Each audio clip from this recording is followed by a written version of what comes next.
Salut les amoureux du ballon rond, j'espère que vous avez la forme en ce vendredi matin. Ça y est, la trêve internationale est terminée, c'est la reprise du championnat. En France, l'Olympique de Marseille accueille Lorient ce soir du 9 avant les chocs, placarde le journal L'Équipe dans son édition du jour. Le club phocéen aura à cœur de montrer son nouveau visage avec une équipe largement remaniée entre le départ d'Adrien Rabiot et la fin de mercato mouvementée. Ce match sera aussi l'ultime test avant une semaine folle avec le grand retour en Ligue des Champions face au Real Madrid et le classique face au PSG. L'OM veut enfin lancer sa saison, écrit Le Progrès, même son de cloche dans la Provence où le journal régional espère enfin le vrai départ pour la troupe de Roberto De Zerbi après un début de saison très délicat avec une victoire et 2 défaites. Du côté du PSG, ce sera une réception face au RC Lens ce dimanche. Objectif, continuer le sans faute avant le début de la campagne européenne face à l'Atalanta. Privé d'Ousmane Dembélé et de Désiré Doué, tous deux blessés avec les Bleus, Luis Enrique va devoir gérer les blessures comme le souligne le Parisien. Selon le journal, Désiré Doué pourrait d'ailleurs revenir dans l'équipe avant le déplacement à Barcelone.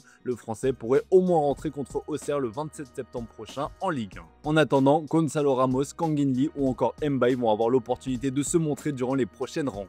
Clairement, cette saison plus que jamais, les blessures seront à éviter pour le PSG. Attention à ne pas trop tirer la corde pour certains. Le journal L'Équipe parle du cas Achraf Hakimi avec un programme spécifique. Jamais avare en effort, le Marocain enchaîne depuis plusieurs saisons. Certains disent même que c'est un miracle qu'il ne se soit pas gravement blessé avec tous ces matchs à haute intensité. L'objectif pour son club et son préparateur personnel est d'optimiser sa récupération pour éviter les blessures. Luis Enrique n'hésitera d'ailleurs pas à le faire souffler si aucun remplaçant n'a été recruté cet été. Le coach espagnol compte sur Warren Zaïre-Emery, mais aussi Marquinhos, voire la nouvelle recrue Zabarni. Derrière, le jeune David Boly, 16 ans, tape aussi à la porte. On rappelle qu'Achraf Hakimi aborde une saison folle avec la CAN et la Coupe du Monde. Direction l'Angleterre avec l'officialisation d'Ange Postecoglou sur le banc de Nottingham Forest. Évincé par Tottenham malgré un sacre en Europa League, le coach de 60 ans a remplacé Nuno Espirito Santo à Nottingham. Postecoglou a récupéré un poste de première classe comme le relaie le Daily Mirror. L'entraîneur révèle qu'il était au courant de son licenciement chez les Spurs depuis plusieurs semaines, mais qu'il n'a pas voulu gâcher la fête avec le sacre en Europa. S'il était sous pression à Tottenham, ce sera pareil à Nottingham Forest où le propriétaire est très impatient après de gros investissements cet été. Lors de sa conférence de presse de présentation, Ange Postecoglou a voulu détendre l'atmosphère avec une blague en forme de pique à son ancien club, affirmant qu'il devra peut-être remporter un trophée dès sa première saison à Nottingham Forest pour conserver son poste. Autre information qui fait les gros titres en Angleterre, le derby de Manchester qui va avoir lieu ce dimanche. Du côté des Red Devils, Ruben Amorim est confronté à un dilemme comme l'indique le Daily Star. Si le départ en prêt d'Onana vers Trabzonspor a été officialisé, le coach portugais ne sait pas encore qui aligner entre sa recrue Semi Lamens ou encore Alte Bayindir, auteur d'ailleurs de quelques bourdes récemment.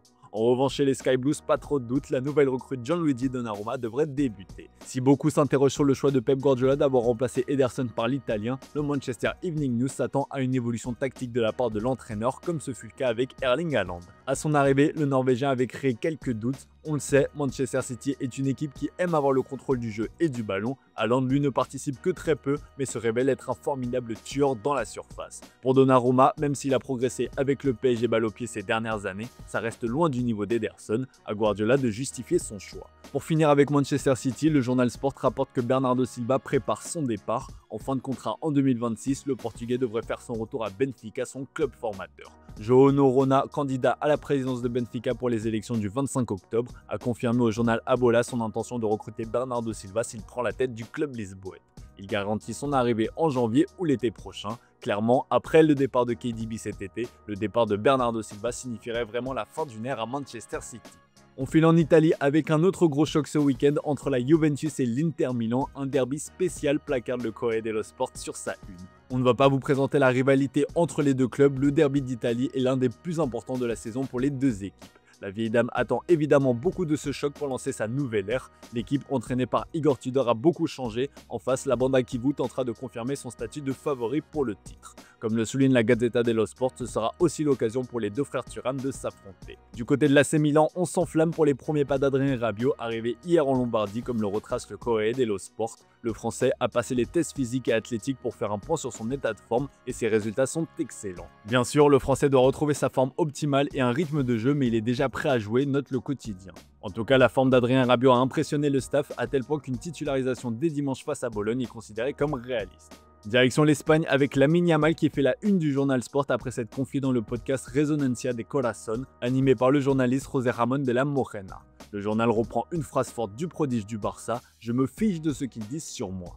Clairement, Lamine Yamal a indiqué qu'il sait gérer les critiques qu'il reçoit, il est conscient que sa vie a changé après son explosion médiatique. Ma vie a complètement changé, avant je pouvais faire ce que je voulais, je pouvais sortir boire un verre avec mes amis, mais maintenant ce n'est plus possible. Je me souviens de la pré-saison cet été en Corée, au Japon, en Chine, c'était impossible d'aller nulle part, mais je suis heureux, a-t-il expliqué. Bon, s'il fait beaucoup parler de lui en dehors des terrains, il assume au niveau sportif où il impressionne de jour en jour. Ses ambitions sont très grandes, lui qui a indiqué rêver gagner plusieurs ballons d'or. Le journal note l'évolution constante du joueur qui devient un footballeur plus complet. Le numéro 10 du Barça a franchi un cap cette saison, devenant plus impliqué et plus dévoué en défense comme en témoignent ses chiffres. Si les stats parlent pour lui, le gamin de 18 ans doit faire attention à son comportement qui pourrait poser des problèmes. Le problème d'ego du Barça est Lamine Yamal, a d'ailleurs lâché hier soir un consultant lors de l'émission El Chiringuito. Son cas poserait question et d'ailleurs la célèbre émission présentée par Josep Pedrerol a également fait des révélations sur le vestiaire du Barça qui est sous tension. 2 joueurs du FC Barcelone en sont presque venus aux mains et ces 2 joueurs sont Gavi et Fermín López. Le journal AS a confirmé cela et expliqué que 2 incidents ont eu lieu cet été au Barça. Le premier a eu lieu durant la tournée en Asie entre Fermín et Gavi qui se sont violemment heurtés lors d'un entraînement. Quelques jours plus tard à Barcelone, les 2 joueurs qui étaient proches par le passé se sont de nouveau chauffés. Cette fois-ci, ils ont échangé des mots durs et leurs coéquipiers ont même dû intervenir pour les séparer et éviter qu'ils échangent des coups. Hansi Flick est aussi intervenu et a réuni les 2 joueurs pour les calmer et tenter d'apaiser les tensions. Bon, tout n'est pas noir en Catalogne puisque comme le rapporte Mundo Deportivo, Marc Bernal est de retour après sa rupture des ligaments croisés, un retour qui tombe à pic après les blessures de Jong et de Gavi. Flick prévoit d'inclure le pivot dans l'effectif du Barça contre Valence ce week-end. Si Bernal s'était dit prêt à disputer le trophée Gamper, son coach a voulu préserver son jeune talent qui a vécu un été agité. Selon le média, la Roma, Chelsea, Brighton, Everton, Valence, Gérone et le Betis se sont tous renseignés sur sa situation. Selon des sources du club, le jeune joueur s'est vu proposer un prêt avec possibilité de retour dès le mercato hivernal. L'objectif était de lui garantir plus de temps de jeu que sous Flick, mais Marc Bernal a décliné l'offre. Il n'a qu'un rêve, s'imposer dans son club de cœur. On termine ce tour de la presse sportive avec le Real Madrid qui fait le plein de confiance durant cette trêve, à l'image de Vinicius Junior qui est à 100%, se réjouit le journal AS. Laissé au repos par le sélectionneur brésilien Carlo Ancelotti, le Brésilien a pu se reposer et bosser, un événement extraordinaire puisque ce n'était plus arrivé depuis octobre 2020. Le club madrilène a mis en place un plan spécifique pour le remettre en forme, salle de sport, repos et beaucoup de kinésithérapie. Vinicius Junior est prêt pour réattaquer la saison et il va en avoir besoin, lui qui est en concurrence avec Rodrigo. Autre joueur à avoir impressionné, Dean Huijsen, le journal Marca évoque l'incroyable boom du crack espagnol qui a bouleversé le paysage footballistique tant au Real Madrid qu'en sélection. Le Real Madrid se réjouit d'avoir mis la main sur un tel joueur qui, on le rappelle, n'a que 20 ans.